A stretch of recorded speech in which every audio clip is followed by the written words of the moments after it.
Les données judiciaires, qui sont à la fois produites directement par le ministère de la Justice et sur laquelle j'ai travaillé avec plusieurs collègues, montrent que dans la majorité des cas, ce qu'on appelle en droit la résidence des enfants est fixée chez leur mère. C'est à peu près les 3/4 des décisions de justice qui confient les enfants à leur mère. Il y a ensuite à peu près 16 à 17% des situations dans lesquelles c'est une résidence alternée qui est fixée. Usuellement, mais pas toujours, l'enfant passant une semaine chez son père et une semaine chez sa mère. Et puis le résidu, moins de 10% des situations, la résidence des enfants est fixée chez leur père. Alors le plus souvent, en fait, dans les 3/4 des cas, parce que les parents, le père, la mère, s'accordent pour que les choses se passent comme ça. Donc du coup, effectivement, il faut essayer de comprendre pourquoi les parents s'accordent pour confier la résidence des enfants à leur mère. Et pour cela, il faut revenir à la manière dont s'est passée la vie commune. Quand les parents vivaient ensemble, en fait, on le sait, il y a une inégalité de répartition des tâches à la maison. Le travail domestique, le travail parental, il est encore aujourd'hui principalement assuré par les femmes, par les mères. Ça veut dire aussi que les mères, subjectivement, dans leur esprit, mais aussi matériellement, dans les tâches concrètes qu'il y a à réaliser pour s'occuper des enfants, eh bien, elles sont davantage préparées à cela. Et ça signifie qu'un certain nombre de pères estiment ne pas vraiment savoir le faire, en particulier quand les enfants sont jeunes, ou ne se sont pas du tout projetés dans des tâches parentales quotidiennes. Un autre facteur à regarder, c'est la situation sur le marché du travail. Les femmes qui vivent en couple et qui ont des enfants travaillent beaucoup plus souvent à temps partiel que les pères. Les mères, pendant la vie commune, se sont organisées pour que ce travail parental soit compatible avec leur activité professionnelle.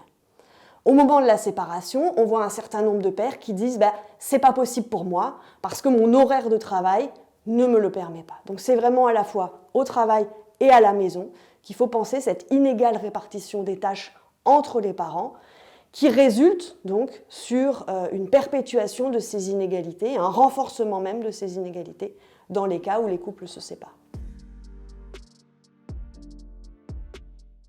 Alors c'est beaucoup moins une évidence que par le passé, du côté des professionnels du droit, des avocats, des avocates et des juges.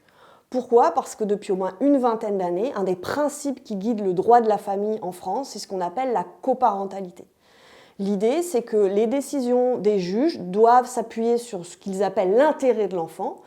Et la conception dominante de l'intérêt de l'enfant aujourd'hui, c'est d'avoir le maximum de contacts possible avec ses deux parents, une fois que ceux-ci ne vivent plus ensemble. Mais coparentalité, pour les professionnels du droit, ça ne veut pas forcément dire résidence alternée, pour plusieurs raisons. D'abord parce que, toujours depuis une vingtaine d'années, le principe d'action de la justice familiale, c'est de valoriser les accords entre les parents.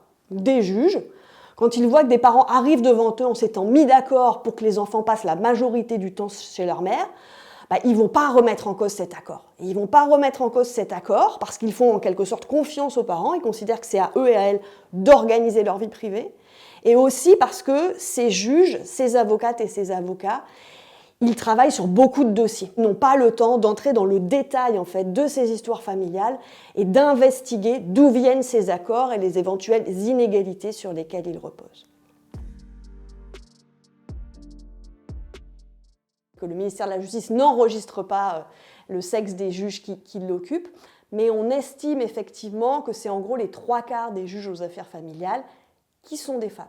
Est-ce que ces juges femmes, elles vont favoriser les mères ? Et bien ça, les statistiques que nous avons établies à partir de données judiciaires montrent que ce n'est pas le cas. Les juges hommes et les juges femmes prennent les mêmes décisions en matière de résidence des enfants comme en matière de pension alimentaire.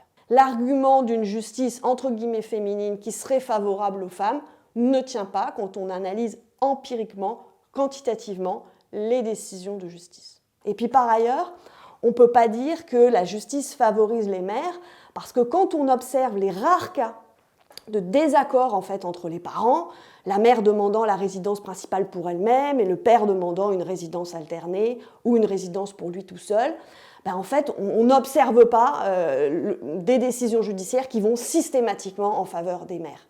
Je vous donne juste un chiffre. Quand le père demande la résidence alternée, il l'obtient dans 8 cas sur 10, donc dans 80% des cas. quand le père demande la garde, quand les pères demandent la garde, on ne peut pas du tout dire qu'ils sont défavorisés par la justice. En revanche, ce qui mérite peut-être question, c'est le fait qu'il y a un certain pourcentage des pères, dans nos études c'est un peu plus de 10% des pères, qui ne formulent pas de demande en fait, qui ne disent rien et qui du coup, qui ne disent mot consent en quelque sorte, qui consentent à ce que l'enfant choisisse leur mère. Et ces pères, ils ont des profils sociaux particuliers. Le plus souvent, ce sont des pères qui ont des faibles revenus, qui sont souvent en situation précaire sur le marché du travail, qui peuvent avoir des logements petits ou voire pas tout à fait des logements stables et qui du coup peuvent se retrouver en difficulté pour héberger leurs enfants et donc y compris pour exercer ce qu'on appelle leur droit de visite et d'hébergement. Donc il faut effectivement creuser ces situations de pères précarisés sur le marché du travail qui peuvent avoir des difficultés d'ordre socio-économique à s'impliquer auprès de leurs enfants.